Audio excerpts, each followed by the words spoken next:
அண்மை செய்தியை பார்த்து வருகிறோம்.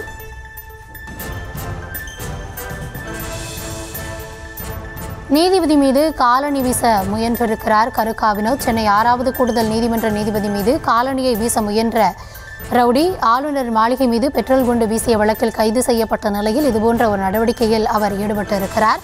இதுகுறித்த கூடுதல் விவரங்களோடு இணைகிறார் எம்முடைய செய்தியாளர் மதியழகன். மதி, என்ன நடந்தது? முழுமையான விவரம். கிண்டியில் உள்ள ஆளுநர் மாளிகை மீது பெட்ரோல் குண்டு வீசிய வழக்கில் ரவுடி கருக்கா வினோத்துக்கு 10 ஆண்டுகள் சிறை தண்டனை விதித்து பூந்தமல்லி சிறப்பு நீதிமன்றம் நேற்று தீர்ப்பளித்திருந்தது. இந்த நிலையில் தீநகரில் உள்ள டாஸ்மாக் கடை ஒன்றில் அடிதடியில் ஈடுபட்ட கருக்கா வினோத் அந்த கடை மீது பெட்ரோல் குண்டு வீசியதாக பதிவு செய்யப்பட்ட வழக்கில் அவரை ஆஜர்படுத்துவதற்காக போலீசார் சென்னை உயர்நீதிமன்ற வளாகத்தில் உள்ள 6வது கூடுதல் நீதிமன்றத்திற்கு அழைத்து வந்தனர். நீதிபதி பாண்டியராஜன் மீது ஆஜர்படுத்தப்பட்ட கருக்கா வினோத் ஆளுநர் மாளிகை வழக்கில் தமக்கு அதிகபட்ச தண்டனை அளிக்கப்பட்டுள்ளதாக முழக்கமிட்டவாறு தனது காலணியை கழட்டி நீதிபதியை நோக்கி வீச முயன்றிருக்கிறார். உடனடியாக சுதாரித்துக் கொண்ட போலீசார் கருக்கா வினோத்தை தங்களது கட்டுப்பாட்டுக்குள் கொண்டு வந்தனர். இதனையடுத்து நீதிபதி இதுபோன்ற குற்றவாளிகளை நேரடியாக நீதிமன்றத்திற்கு அழைத்து வராமல் காணொலி மூலம் ஆஜர்படுத்துமாறு காவல்துறைக்கு அறிவுறுத்தினார்.